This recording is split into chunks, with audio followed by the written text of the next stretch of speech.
ஆண்டவராகிய இயேசு கிறிஸ்துவின் கிருபையும் சமாதானமும் உங்கள் அனைவரோடும் கூட என்றென்றைக்கும் இருப்பதாக. நான் உன்னை விட்டு விலகுவதும் இல்லை, உன்னை கைவிடுவதும் இல்லை என்று சொன்ன நமது ஆண்டவராகிய இயேசு கிறிஸ்து நம்முடனே கூட இருக்கிறார். சமாதானமா இருக்கும். எசேக்கியேல் 32ஆம் அதிகாரம் 17ஆம் வசனம் முதல் 32ஆம் வசனம் வரை. எசேக்கியேல் தீர்க்கதரிசி ஐயாவுக்கு சுமார் 2500 வருடங்களுக்கு முன்பாக கர்த்தர் தீர்க்க தரிசனமாக சொன்ன வார்த்தைகள், தாம் எகிப்து தேசத்திற்கும் அதில் ஜனங்களுக்கும் என்ன செய்வேன் என்று, அதாவது கொடுக்க போகிற நியாய தீர்ப்பு, எகிப்தியர்கள் செய்த பாவத்தின் நிமித்தம், அக்கிரமத்தின் நிமித்தம் அவர்களுக்கு இப்படிப்பட்ட நியாய தீர்ப்பை கொடுப்பேன் என்று சொன்னார். அந்த வார்த்தைகள் இங்கு கொடுக்கப்பட்டிருக்கிறது. இதை நாம் படிக்கும் பொழுது நம்முடைய வாழ்க்கையில் இப்படிப்பட்ட தவறுகளை செய்யும் போது நமக்கும் இப்படிப்பட்ட நியாயத்திற்கு வரும் என்பதை உணர்ந்து நாம் பாவம் செய்யாமல் கர்த்தருக்கு பயந்து வாழ்கிற அந்த நற்குணத்தை நாம் பெற்றுக்கொள்கிறோம். கர்த்தருக்கு பயப்படுதல் என்ற உணர்வு நமக்கு வரும். அதனால் இந்த வேத பகுதி நமக்கு பரிசுத்த வாழ்க்கையை போதிக்கிறது. இந்த வார்த்தைகள் இஸ்ரவேலரின் கணக்குப்படி 12ஆம் வருடம் 12ஆம் மாதம் 15ஆம் தேதியிலே எசேக்கியேல் ஐயாவுக்கு கொடுக்கப்பட்டிருக்கிறது. தோராயமாக கிமு 600 இந்த வேத பகுதி நமக்கு கொடுக்கப்பட்டிருக்கிறது என்று புரிந்து கொள்ளலாம். இஸ்ரவேலர்களுக்கு கர்த்தர் சொன்ன இந்த வார்த்தைகள் எல்லாம் நிறைவேறி முடிந்து விட்டது. இந்த வரலாற்றை நாம் படித்து தெரிந்து கொண்டு இன்று வரை கர்த்தர் எப்படி நியாயம் தீர்க்கிறார், எப்படிப்பட்ட பாவத்திற்கும் கர்த்தரை புரிந்து கொள்வதற்கும் நாம் எந்த செயலை செய்யலாம், எந்த செயலை நம் வாழ்க்கையில் செய்யக்கூடாது என்பதையும் நாம் உணர்ந்து கொள்வதற்கும் இந்த வேத பகுதி பயன்படுகிறது. கர்த்தர் கோபப்படுவார் என்பதையும், அவருடைய கோபம் எதினால் வரும், நாம் என்ன செய்தால் கர்த்தருடைய கோபத்துக்கு ஆளாக நேரிடும் என்கிற உணர்வும் அந்த அறிவையும் ஞானத்தையும் இந்த வேத பகுதியில் பெற்றுக்கொள்ளலாம். எகிப்தியர்கள் பாவம் செய்தார்கள். அவர்களுக்கு கர்த்தர் என்ன நியாய தீர்ப்பை கொடுத்தார்? எகிப்தின் ஜனங்களுக்கு. இந்த வேத பகுதியானது எகிப்தின் ஜனங்களுக்கு கொடுக்கப்படும் நியாய தீர்ப்பை பற்றி சொல்லப்பட்டிருக்கிறது. எகிப்தின் குமாரத்திகளை நீ தாழ்விடங்களில் தள்ளிவிடு என்று கர்த்தர் சொல்லுகிறார். பூமியின் தாழ்வான இடங்களில் தள்ளிவிடு என்று. இதில் 2 பொருள் உண்டு. அதாவது நேரடியாக எகிப்தின் ஜனங்கள் மிகப்பெரிய யுத்தத்திற்கும் மிகப்பெரிய பேரழிவுக்கும் உள்ளாக போகிறார்கள் என்று பொருள். இன்னொரு பொருள், எகிப்தின் பாவத்திற்கு காரணமான பொல்லாத இருளின் அந்தகார கிரியைகள் அழிக்கப்பட்டு பாதாளத்தில் அடைக்கப்படும். இதுவும் ஒரு பொருள். பொல்லாத இருளின் செயல்கள், இருளின் அதிகாரிகள் எல்லாம் பாதாளத்தில் அடைக்கப்படும் என்ற பொருளிலும் சொல்லப்பட்டிருக்கிறது. மற்றவர்களை பார்க்கிலும் நீ அழகில் சிறந்தவளோ, நீ பாதாளத்தில் இறங்கி விருத்த சேதனம் இல்லாதவர்களிடத்தில் கிட என்று சொல்லப்பட்டிருக்கிறது. அப்படி என்றால் பாதாளத்தில் கர்த்தரின் உடன்படிக்கைக்கு உட்படாத, அதாவது கர்த்தருக்கு கீழ்ப்படியாத பொல்லாத ஆவிகளும் பொல்லாத மனிதர்களும் பாதாளத்தில் தள்ளப்படுவார்கள். அங்கு அவர்கள் இருக்கிற இடத்திற்கு நீயும் தள்ளப்படுவாய், அங்கு போ என்று எகிப்தின் ஜனங்களுக்கு கர்த்தர் சொல்லுகிறார். அவர்கள் பட்டயத்தால் விழுவார்கள் என்று சொல்லப்பட்டிருக்கிறது. பட்டயத்தால் விழுவார்கள் என்று சொன்னால் யுத்தம் வந்து எகிப்தின் ஜனங்கள் அழிக்கப்பட போகிறார்கள். அழிந்தவர்கள், இறந்து போனவர்கள் அவர்கள் பாதாளத்தில் சென்றடைவார்கள். மிகப்பெரிய பாவம் செய்ததினால் அவர்களுடைய முடிவு பரலோகத்திற்கு செல்லாது. அவர்கள் வாழ்க்கை, அவர்கள் ஆத்மா போகாது, பாதாளத்திற்கு செல்ல நேரிடும் என்று கர்த்தர் சொல்லுகிறார். மிகுந்த அக்கிரமம். அப்படி என்றால் அக்கிரமமும் துன்மார்க்கமும் செய்யும் போதே கர்த்தர் நியாயத்திற்கு கொடுப்பதில்லை. இனி திருந்தவே மாட்டார்கள் என்ற நிலைக்கு வரும் வரைக்கும் வாய்ப்பு கொடுக்கிறார். அவர்கள் திருந்தாத, நான் திருந்த மாட்டேன், இப்படிதான் இருப்பேன் என்று தீர்மானமான மனதோடு இருக்கிற மனிதர்களை கர்த்தர் காப்பாற்றுவதனால் என்ன பிரயோஜனம் இருக்க போகிறது? அவர்கள் இருக்க இருக்க இன்னும் அக்கிரமத்தில் தான் பெருகி கொண்டு போவார்கள். அப்படிப்பட்ட நிலையில் இருப்பவர்களை கர்த்தர் யுத்தத்தை அனுப்பி மற்ற தேசத்தின் ராஜாக்களை அனுப்பி உங்க பட்டயத்தால் அழித்து விடுகிறார். தீமையை, முட்செடியை, விவசாய நிலத்தில் இருக்கிற முட்செடிகளை, முள் மரங்களை வெட்டி எடுப்பது போல தீயவர்களை கர்த்தர் சுத்தம் செய்கிறார், அழித்து போடுகிறார். அவர்கள் மற்றவர்களையும் கெடுக்காதபடிக்கு அவளையும் அவளுடைய ஜனத்திரள் யாவையும் பிடித்து இழுங்கள் என்று சொல்கிறார். இது பொல்லாத இருளின் கிரியைகளை குறிப்பிடுகிறது. பொல்லாதவனின் ஆளுகைக்குட்பட்ட பொல்லாதவைகள் அவைகளையெல்லாம் பிடித்து, அதாவது சுத்திகரிப்பு நடக்கிறது. இருள் எகிப்திலிருந்து நீக்கப்பட்டு பாதாளத்தில் அடைக்கப்படுகிறது. பராக்கிரமசாலிகளும் யுத்தத்தில் வல்லவர்களும் அவனுக்கு துணை நின்றவர்களும், சாத்தானுக்கு துணை நின்றவர்கள் பொல்லாத சாத்தானின் பேச்சை கேட்டு, பொல்லாதவனின் பேச்சை கேட்டு பாவம் செய்து அவனுக்கேற்றபடி அவனுக்கு கீழ்ப்படிந்து வாழ்ந்தவர்கள் பாதாளத்தில் தள்ளி அடைக்கப்படுவார்கள் என்று கர்த்தர் சொல்லுகிறார். கர்த்தருடைய உடன்படிக்கைக்கு உட்படாத மனிதர்களைப் போல அவர்கள் வெட்டுண்டு பாதாளத்தில் அடைக்கப்படுகிறார்கள். பாதாளம் என்பது கர்த்தர் வைத்திருக்கிற ஜெயில் என்று சொல்லலாம். அது அடைக்கப்படும் ஒரு இடம். அந்த இடத்தில், இவர்கள் அடைக்கப்படும் இடத்தில் அசூரும் அவனுடைய கூட்டாளிகளும் அங்கே இருக்கிறார்கள். அவனை சுற்றிலும் அவனுடைய பிரேத குழிகள் இருக்கிறது. அவர்கள் எல்லாரும் பட்டயத்தால் வெட்டுண்டு விழுந்தவர்கள் தானே. யுத்தத்தில் மடிந்தவர்கள் எல்லாம் பாதாளத்தில் கிடைக்கிறார்கள் என்று பொருள். பாதாளத்தின் பக்கங்களில் அவனுடைய பிரேத குழிகள் எல்லாம் இருக்கிறது. அவனுடைய பிரேத குழியை சுற்றிலும் அவனுடைய கூட்டத்தார் எல்லாம் இருக்கிறார்கள். ஜீவனுள்ளோருடைய தேசத்தில் கெடி உண்டாக்கினவர்கள், அதாவது இந்த பூமியில் வாழும்போது, உயிருள்ளவர்கள் வாழும் இடம் இந்த பூமி, இறந்தால் உடனே அடக்கம் பண்ணிடுவார்கள். உயிரோடு இருக்கிறவர்கள் வாழ்ந்து கொண்டிருக்கிற இந்த பூமியில் கெடி உண்டாக்கினவர்கள், இப்படி என்றால் பயங்கரங்களை உண்டு பண்ணினவர்கள், அதாவது கர்த்தரின் திருக்கரங்களால் அழிக்கப்படுகிறவர்கள். ஐயோ பாவம் மனிதர்கள் என்று நாம் சொல்லக்கூடியவர்கள் அல்ல. நாம் பார்த்தால் அப்பா இவன் தொலைந்தானா, இவன் அழிந்தானா என்று சொல்லும் அளவுக்கு தான் இருக்கும். அதாவது ஒரு மனித உயிர் காப்பாற்றப்பட வேண்டும் என்பது நியாயமான காரியம். எந்த ஒரு உயிரும் இறக்கக்கூடாது. அது உயிரோடு இருக்க வேண்டும், நல்லதுதான். அதை தான் நாம் விரும்ப வேண்டும். அன்புக்குரிய செயலும் அதுதான், கர்த்தருடைய சித்தமும் அதுதான். ஆனால் சில பொல்லாத மனிதர்கள், பொல்லாதவனால் வழி நடத்தப்படும் மிகப்பெரிய துன்மார்க்கர் உயிரோடு ஒரே ஒரு மனிதன் இருந்து கொண்டு நூற்றுக்கணக்கான மனிதர்களை கொன்று கொண்டிருப்பார்கள். அப்படிப்பட்டவர்கள் உயிரோடு இருக்கிற ஒவ்வொரு நாளும் பலருக்கு தீமை விளைவித்து, பலருடைய நிம்மதியை கெடுத்து, பலருக்கு துன்பத்தை கொடுத்து, பல உயிர்களை கொன்று போடுகிற மனிதர்கள் இருக்கிறார்கள் என்றால், அப்படிப்பட்ட மனிதர்களை எந்த தேசமும் விரும்புவதில்லை, ராஜாக்களும் விரும்புவதில்லை. அப்படிப்பட்டவர்களை பிடித்து அழித்து போடுவார்கள். இது நீதியும் நியாயமுமா இருக்கிறது. ஏனென்றால் அந்த ஒரு மனித உயிர் உயிரோடு இருந்தால் பல உயிர்கள் அழிந்து போகும்.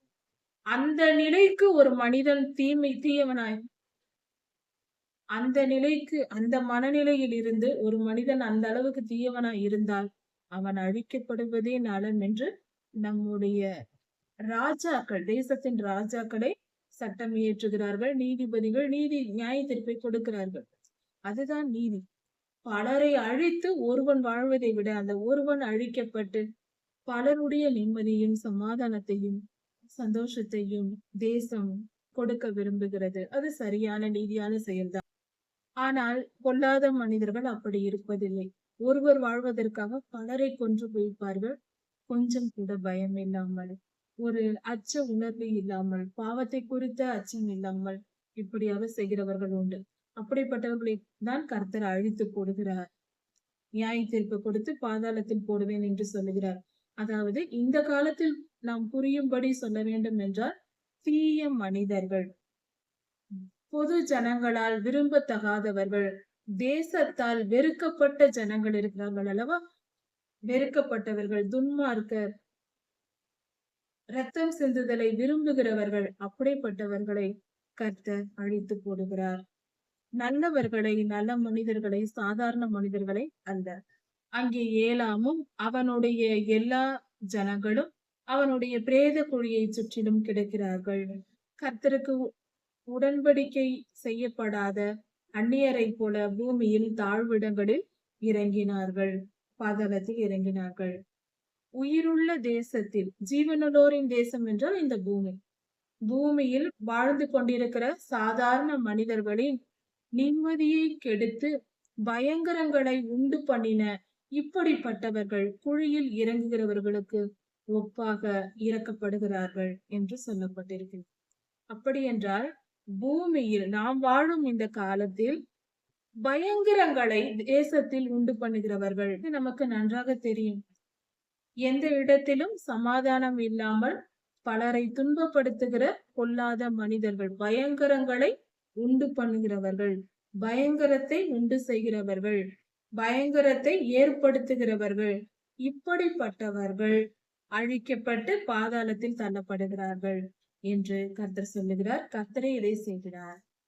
இது இன்னொரு பொருளில் உள்ளாதவன் கர்த்தரால் பாதாளத்தில் தள்ளி அடைக்கப்படுகிறான். அதுவும் குறிக்கிறது, சாத்தானை குறிக்கிறது. அங்கே மோசேக்கும் தூபாலும் ஏராளமான ஜனங்களும் அங்கே கிடக்கிறார்கள். ஜீவனுள்ளோருடைய தேசத்திலே, உயிரோடு இருக்கிற இந்த பூமியிலே இவர்கள் பயங்கரங்களை உண்டு பண்ணி தேசத்தின் சமாதானத்தை கெடுத்தவர்கள், இப்படிப்பட்டவர்கள் பாதாளத்தில் அடைக்கப்படுகிறார்கள். இப்படிப்பட்ட செயலை செய்த சாத்தான் பாதாளத்தில் அடைக்கப்படுகிறான் என்றும் பொருள். அவர்கள் தங்கள் பட்டயங்களை தங்கள் தலைகளின் கீழ் வைத்தார்கள்.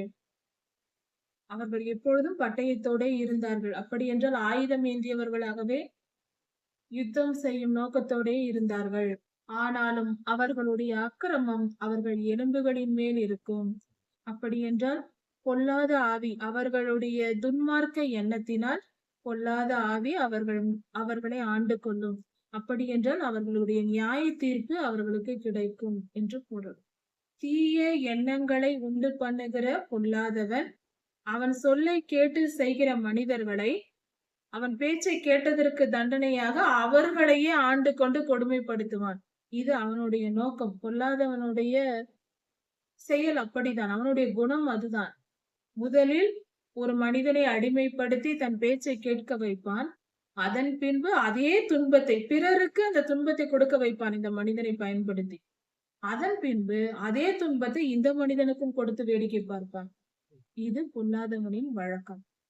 பாதாளத்திலே ஏதோமும் அதன் ராஜாக்களும் மற்ற எல்லோரும் கிடக்கிறார்கள்.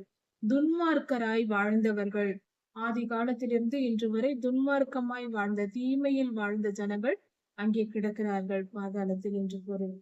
அதாவது பொல்லாதவன் இருக்கும் இடத்தில் பொல்லாத மனிதர்களும், பொல்லாதவன் பேச்சை கேட்டு இந்த பூமியில் வாழ்கிற மனிதர்களும் அங்கே அழிக்கப்படுகிறார்கள், அங்கு கொண்டு செல்லப்படுகிறார்கள். அவர்கள் மீண்டும் பரலோகத்திற்கு போக முடியாது. அங்கே வடதிசை அதிபதிகளும் சீதோனியரும் கிடக்கிறார்கள். பார்வோன் அவர்களை பார்த்து தன் ஏராளமான ஜனத்தின் பேரில் ஆறுதல் அடைவான். பட்டயத்தால் வெட்டுண்டு போனார்கள் என்று பார்வோனும் அவனுடைய சேனைகளும் ஆறுதல் அடைவார்கள் என்று கர்த்தராகிய ஆண்டவர் சொல்லுகிறார். என்னை பற்றிய கெடியை ஜீவனுள்ளோர் தேசத்தில் உண்டு பண்ணுகிறேன் என்று கர்த்தர் சொல்லுகிறார். அப்படி என்றால் கர்த்தரை பற்றின பயம், கர்த்தர் பயங்கரமானவர் என்பதை புரிந்து கொள்ள வேண்டும். கர்த்தர் அன்பானவர், அவரிடத்தில் எப்படி வேண்டுமென்றாலும் இருக்கலாம், என்ன வேண்டுமென்றாலும் செய்யலாம் என்று நினைத்து கொண்டு அக்கிரமமாய் வாழக்கூடாது.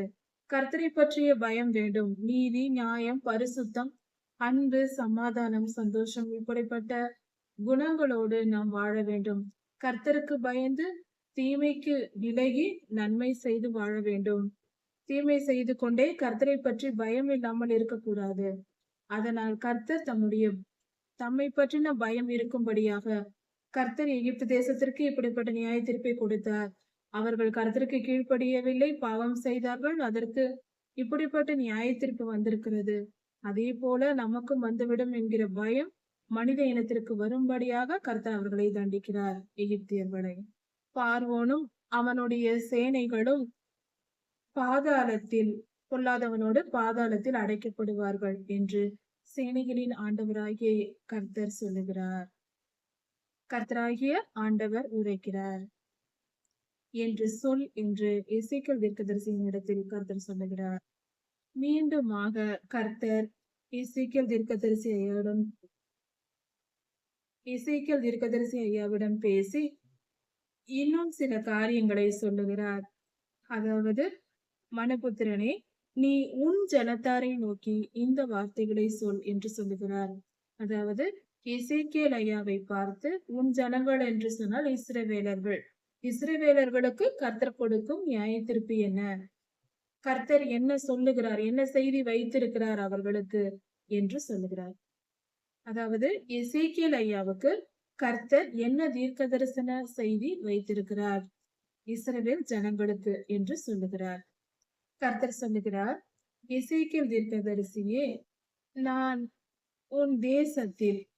நான் இஸ்ரவேல் தேசத்தில் பட்டயத்தை வர பண்ணுகையில் அவர்களுக்கு நான் நியாய தீர்ப்பு கொடுக்கும் பொழுது, அவர்கள் செய்கிற பாவத்திற்கு நான் தண்டனை கொடுக்கும் போது, நியாய தீர்ப்பு கொடுக்கும் பொழுது, அப்பொழுது அதன் எதிரிகள், வெளிநாட்டு சேனைகள், அடுத்த நாட்டு சேனைகள் எல்லாம் புறப்பட்டு வந்து யுத்தத்திற்கு வரும். நான் யுத்தத்தை அந்த இஸ்ரவேல் தேசத்தின் மேல் வர பண்ணுவேன். அப்பொழுது அந்நியர்கள் எல்லாம் வருவார்கள்.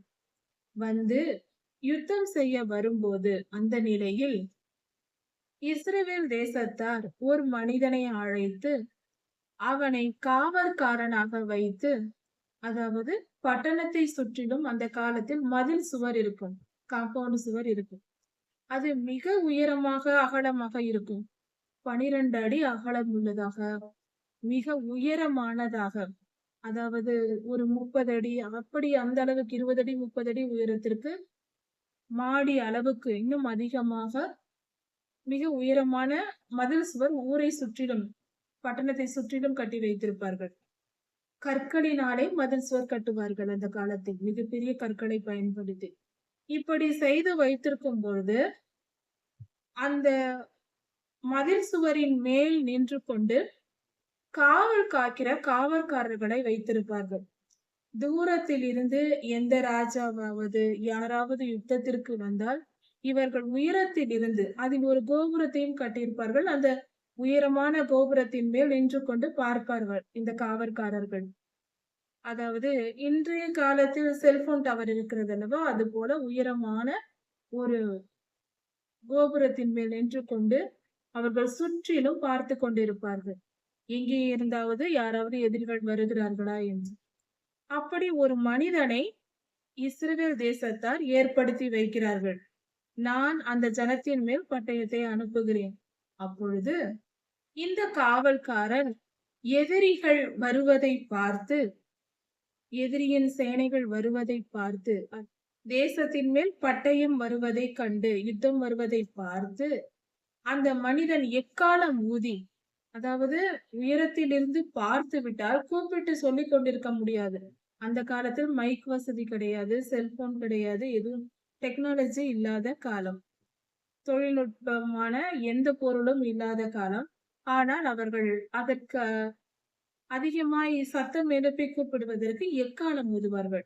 எக்காலம் என்பது நீண்ட தூரம், ட்ரம்பட் என்று சொல்லுவோம். நீண்ட தூரம், மிகுந்த தொலை தூரம் வரைக்கும் அந்த சத்தம் கேட்கும். அந்த காலத்தில் அதை பயன்படுத்தினார்கள். அப்படியாக அந்த காவல்காரன் மேலே நின்று எதிரிகள் வருவதை பார்த்து தன் பட்டணத்தின் ஜனங்களுக்கு எச்சரிக்கும்படியாக அந்த எக்காலத்தை எடுத்து நெடுந்தொனியாய் ஊதுகிறார். அப்படி அந்த காவல்காரன் ஊதி ஜனங்களை எச்சரிக்கிறார்கள். ஐயோ, எக்கால சத்தம் கேட்கிறது, ஏதோ யுத்தம் வருகிறது என்று ஜனங்கள் ஆயத்தமாகி விடுவார்கள் தங்களை பாதுகாத்துக் கொள்ள. அப்படி எச்சரிப்பு கொடுக்கும் போது எக்காலத்தின் சத்தத்தை கேட்கிற மனிதர்கள்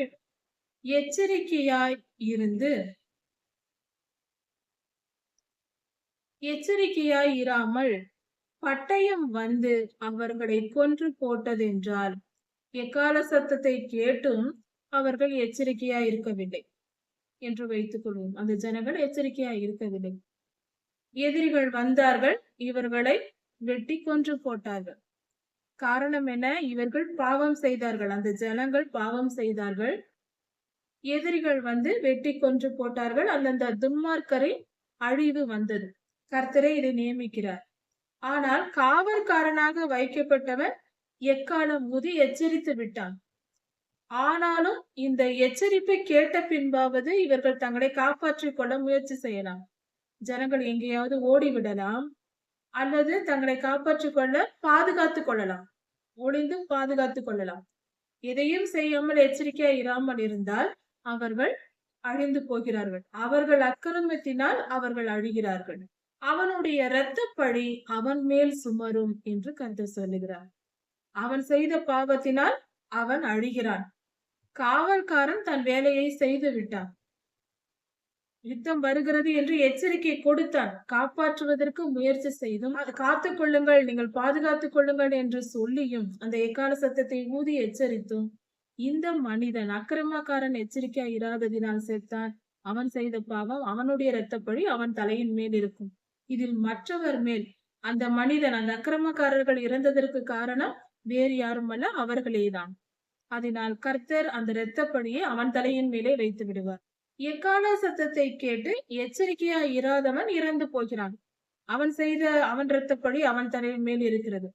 ஆனால் எக்கால சத்தத்தை கேட்டு எச்சரிக்கையா இருக்கிறவன் எச்சரிப்படைந்து, ஆஹா யுத்தம் வருகிறது, நம்மை நாம் பாதுகாத்துக் கொள்வோம் என்று ஓடி போய் ஒளிந்து கொண்டு தங்களை காத்துக் கொள்ளுகிறார்கள். அப்படி காத்துக் கொள்ளுகிறவர்கள் தன் ஜீவனை தப்புவித்துக் கொள்ளுகிறான், தன் உயிரை காப்பாற்றிக் கொள்கிறார். இப்படியாக எச்சரிக்கையா இல்லாதவன் இறந்து போகிறான். அவன் இரத்தப்பழி அவன் தலையின் மேல் இருக்கும். எக்கால சத்தத்தை கேட்டு எச்சரிக்கையாய் இருக்கிறவன் தன்னைத்தான் காப்பாற்றிக் கொள்கிறான். எந்த இரத்தப்பழியும் இல்லை. ஒருவேளை எதிரிகள் வருவதை பார்த்தும் அந்த காவல்காரன் எக்காலம் ஊதி எச்சரிக்கவில்லை என்றால், தன் வேலையை அந்த காவல்காரன் ஒழுங்காக செய்யவில்லை என்றால், எதிரிகளை பார்த்தும் எக்காலம் ஊதாமல் இருந்தால், ஜனங்களுக்கு அந்த செய்தி போய் சேராமல் எச்சரிக்கப்படாமல் இருந்தால், எக்காலமும் ஊதப்படவில்லை, ஜனங்கள் எச்சரிக்கப்படவும் இல்லை. எதிரிகள் வந்தார்கள், அவர்களை கொன்று போட்டார்கள். அவர்கள் அக்கிரமத்தினால் அவர்கள் சாகிறார்கள். ஆனால் அவன் அந்த மனிதர்களுடைய இரத்தப்பழியை கர்த்தர் அந்த காவல்காரனிடம் கேட்பார், நீ ஏன் அவர்களை எச்சரிக்கவில்லை என்று. இறந்தவர்கள் அவரவர் அக்கிரமத்தினால் அவர்கள் இறந்தார்கள் என்றாலும், காவல்காரன் எச்சரித்திருந்தால் அவர்கள் ஒருவேளை தங்களை காப்பாற்றிக் கொள்ள வாய்ப்பு ஏற்பட்டிருக்கும். அவர்கள் உயிர் போகாமல் ரத்தம் சிந்தாமல் பாதுகாக்கப்பட்டிருப்பார்கள் அல்லவா? அதனால் அவர்களுடைய இரத்தப்பழியை கர்த்தர் காவல்காரனிடம் கேட்பார். இதுதான் கர்த்தருடைய நியாயமாய் இருக்கிறது, நீதியாய் இருக்கிறது. கர்த்தர் எவ்வளவு நல்லவர், அவருடைய நீதி நியாயங்கள் எவ்வளவு ஆச்சரியமானவை. இதன் தொடர்ச்சியை நாம் அடுத்த செய்தியில் பார்க்கலாம். கர்த்தர் உங்களை ஆசீர்வதிப்பாராக. ஆண்டவராய் இயேசு கிறிஸ்து சீக்கிரமாய் வரப்போகிறார். அவருடைய வருகைக்கு நாம் ஆயத்தப்படுவோம். மாரநாதா.